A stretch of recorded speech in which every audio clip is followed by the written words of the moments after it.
There's a whole bit where they talk about some of the sisters like stealing their brother fraternity's composite, which is definitely something that I did. I think it was my freshman year. It's by Shelby Van Pelt.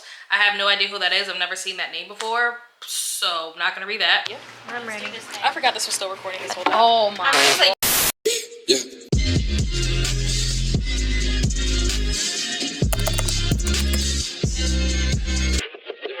Hello and welcome back, or welcome to my channel if you are new here.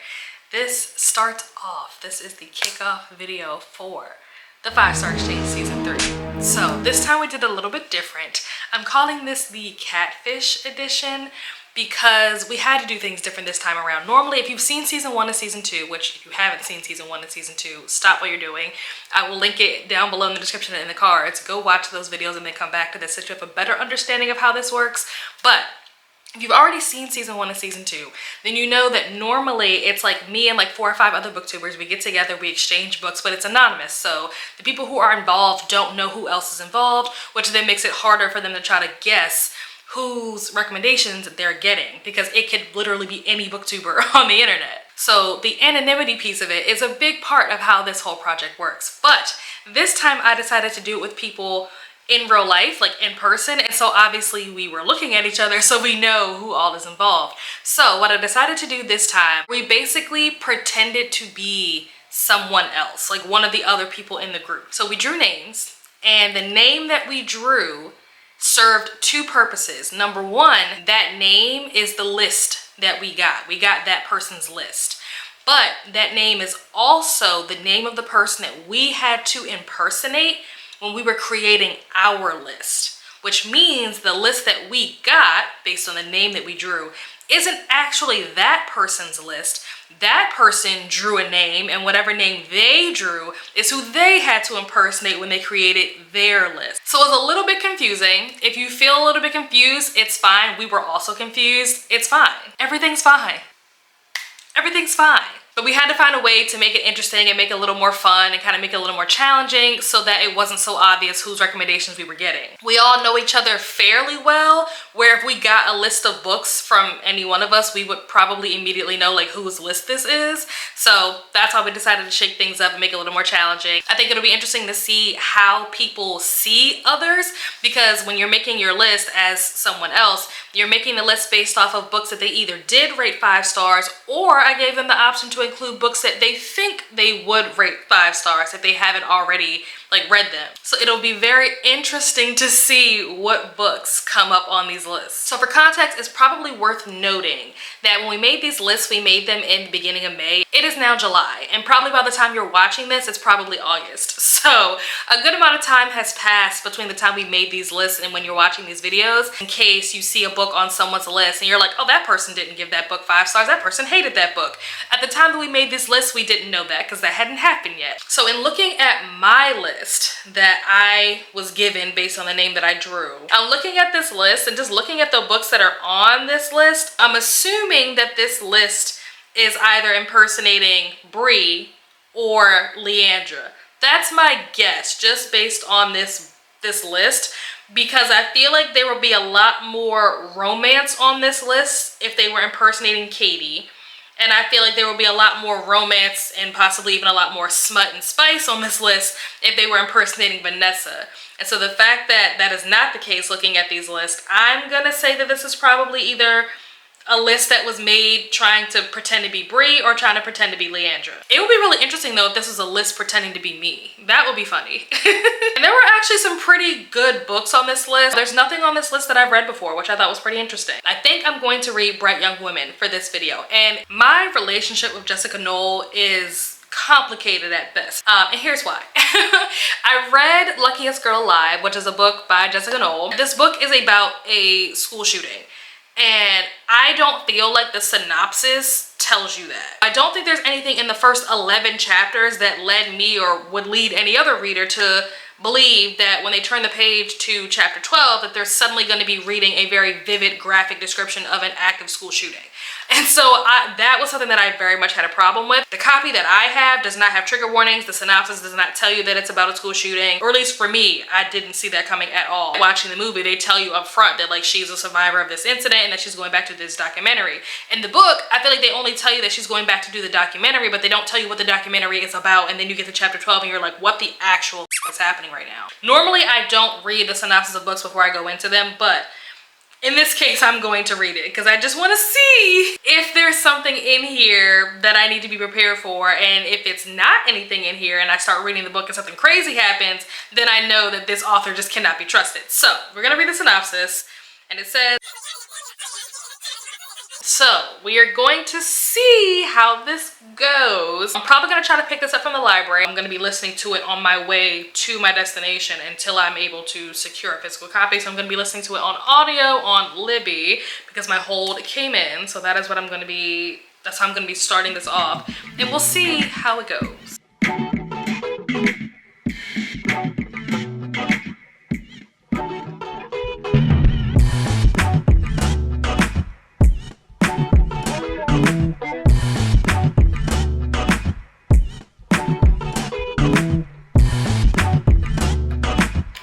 So I am back with my first update. I'm actually up to 48%. I'm on page 179 or something like that. This book doesn't have chapter numbers, so I don't know what chapter I'm on, but I'm on page 179. I started reading this yesterday.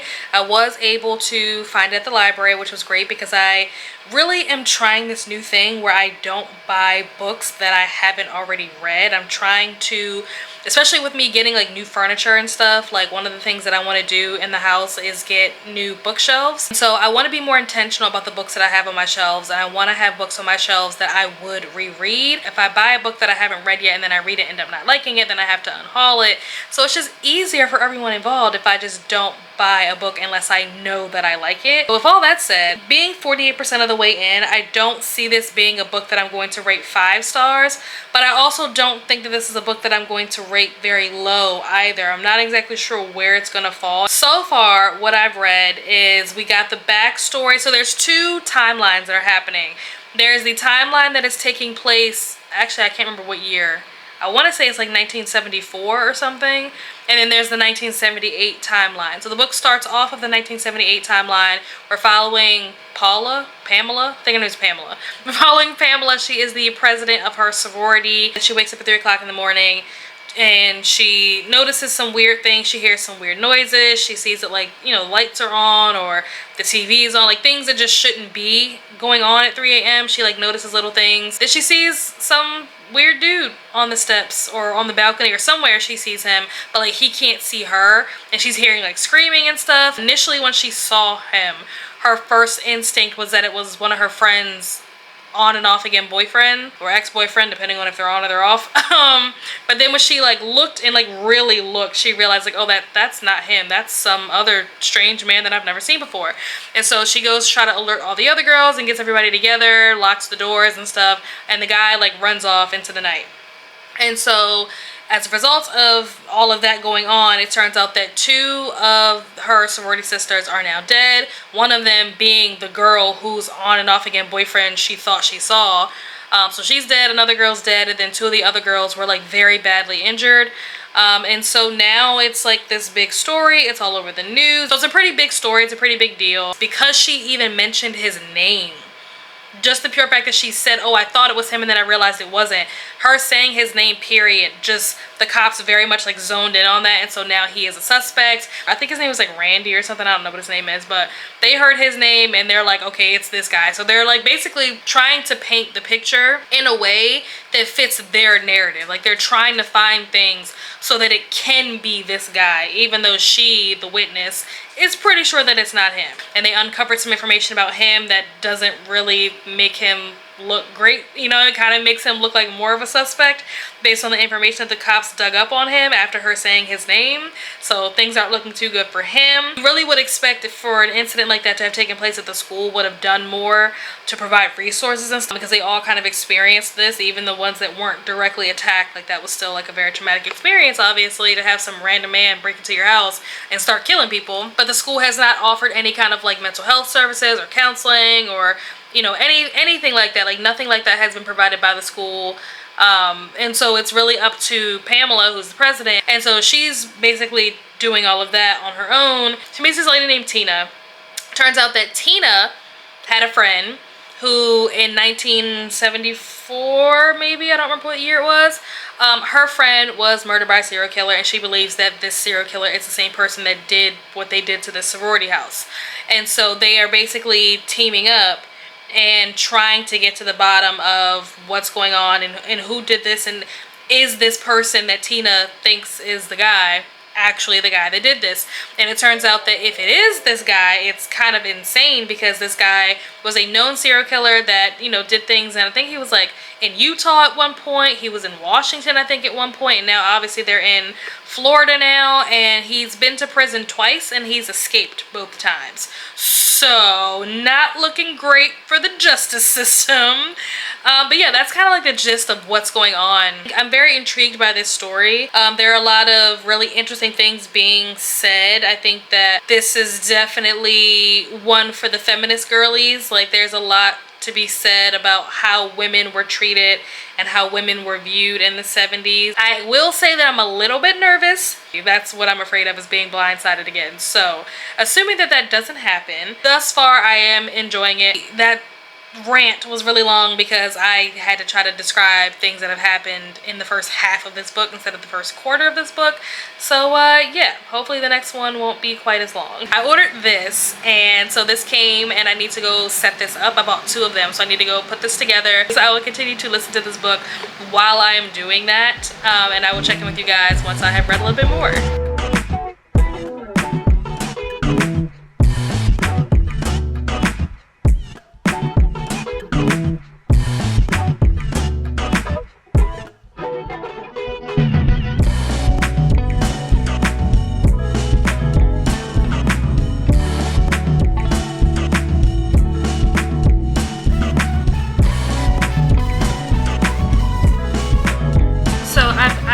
Good chunk through this book today. There's a lot of things that are interesting about the way this is written, and one of those things is the fact that there is one character that appears in both of these timelines, and that's Tina. What's interesting about the fact that Tina is in both of these timelines is that neither one of these timelines are from Tina's point of view. So it's like Tina is a constant throughout this entire book, and yet we never get her POV. One of the scenes that I thought was pretty crazy was Pamela applies for some kind of like relief aid or something. There was a lot of damage done to the house, and, you know, blood in the carpet on the walls and mattresses and stuff like that. And so she applied for some relief aid, and she received a letter back saying that due to like some kind of sexual nature or whatever, they're not able to give them the reliefs. And basically what it was saying, I think I said his name was Randy earlier, his name's Roger. They feel like because it was potentially Roger, or Roger is the suspect that they believe to have committed this crime, and Roger was in a sexual relationship with Denise, that Denise somehow contributed to her own injuries.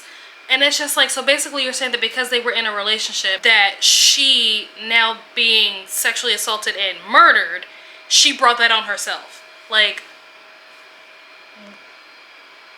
what? But this was the mindset of people at this time, and that's the part that's so wild, that people really thought like this back then. And there are other things that happen throughout the book where it's very clear that like the men don't take the women seriously, and they're very like demeaning and like belittling towards these women, and it's just like, wow, like big wow energy. Like, that's how I feel reading this. It's just like, oh my goodness. In addition to the serial killing, obviously, the sexual assault, there's also references made to things like eating disorder, like I said, like shock therapy, homophobia. Like, there's a lot of triggers in this book, even like when it comes to like mental health and like dealing with grief, and there's just a lot of stuff that's in this book. There's a lot that's packed in here. Trigger warnings aren't really her style, but it would be nice. But I do think that the synopsis of this book does do a better job. Oftentimes like serial killers are very romanticized and like glorified or glamorized, and so in an effort to not do that, they never actually say his name, or at least so far they haven't. Like I said, I'm like 70% into the book and they have never said his actual name. They've only referred to him as a defendant, so I thought that was really interesting that the author took that approach. I like that. I think the focus of this book is to highlight the women that were affected by this person's actions, you know, by the defendant's actions, and not highlight the defendant himself. I still haven't looked this up. I need to, but I still haven't looked this up because I do want to know, based on the synopsis, I'm under the impression that this is based on a true story, So I'm not sure if this is in fact based on a true story, or if this is kind of like how Daisy Jones and the Six is, where it feels like it's based on a true story but it's actually completely fiction. I'm not entirely sure. I do still want to look that up. Nothing has come out of left field or like blindsided me yet. There's still time, but so far, you know, so good. But I'm going to try to finish this. I probably won't finish this tonight. Let me see how much time I have left on the audiobook. It says that I have like 3.5 hours left on audio. Might not finish this tonight, but if I don't finish tonight, I definitely want to try to finish this tomorrow, because I have 2 other books that I need to try to read this week, because after that I have 2 buddy reads that I'm supposed to be doing the week after that. So I have a lot of books I need to get through. So let's see if I can finish this by tomorrow at the latest. 2 weeks later. Alright, so final thoughts on this book. I really enjoyed this. I really did, and I was surprised at how much I liked it, because I really wasn't sure going into it. You guys already know I was so uncertain going into this book because of the author, and I didn't know what I was going to be, you know, in store, what was going to be in store for me in reading this book. But I was pleasantly surprised. I was completely blown away when I realized that this was about, or like loosely based on or loosely inspired by, completely went over my head until the end. When they said Zac Efron, I was like, wait, what? But yeah, I really enjoyed this. I think I gave it 4.5 stars. So yeah, this was definitely a good pick. I'm glad that this like forced me to finally read this book, because I had it on my TBR since like last year when it came out, and wasn't really in any rush to read it just because, again, the author. But yeah, this was a good experience. This has definitely changed my perception when it comes to this author's writing. I don't know if I'd recommend this to people, because I feel like this might be like a more niche kind of thing. I don't know if this is something that a lot of people would enjoy, but I very much enjoy because of the things that I'm into. You know, I love a good like serial killer book, like historical fiction, especially this is something that was loosely inspired by a true story. Like that just it all worked for me. So yeah, all in all, this was definitely a great experience. So thank you to whoever this is. And I have the video here, so I'm actually going to play it and we'll see. Hey guys, it's Leandra from the TBR Zero. I just wanted to come on here and say why I chose the books that I chose. So we're just going to go through the list of books. The first one's Divine Rivals. Then we have The Midnight Library, Crying in H Mart, Remarkably Bright Creatures, Bright Young Women, The Unmaking of June Farrow, Starter Villain, The Princess and the Grilled Cheese Sandwich, The Measure, and A Short Walk Through a Wide World. I picked these books because they are pretty different genres, even though I am a huge fan of thriller mysteries. I do like some manga, and I do like some nice, sweet, happy things as well, sometimes, not always. Haha, got you. It's actually Bree here from the Booktubers. I was pretending, obviously, to be Leandra. I'm not actually Leandra, but this is my channel.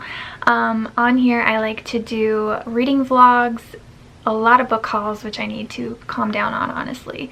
I am a huge fan of Taylor Swift. I do some lifestyle content. Obviously, I am somewhat of a Disney adult. But yeah, I just genuinely like talking about books, and I have way too big of a physical TBR. So I do have a current series on my channel called Read It or Yeet It that I came up with, where I read the books on my TBR and decide if I'm going to keep them or sell them, donate them, whatever the case may be. So hope you can join along for that. Yeah, I like to read pretty much anything, mystery, thriller, dark romance, contemporary romance, lit fic, fantasy, romantasy. I would say some of my favorite books that I've read over the past couple of years: Bright Young Women by Jessica Knoll, anything by Abby Jimenez, anything by Taylor Jenkins Reid, anything by Morgan Elizabeth, anything by Kennedy Ryan, the Powerless trilogy, which I've obviously not read the whole trilogy because it's not out yet. Shark Heart by Emily Habbock, Remarkably Bright Creatures by Shelby Van Pelt.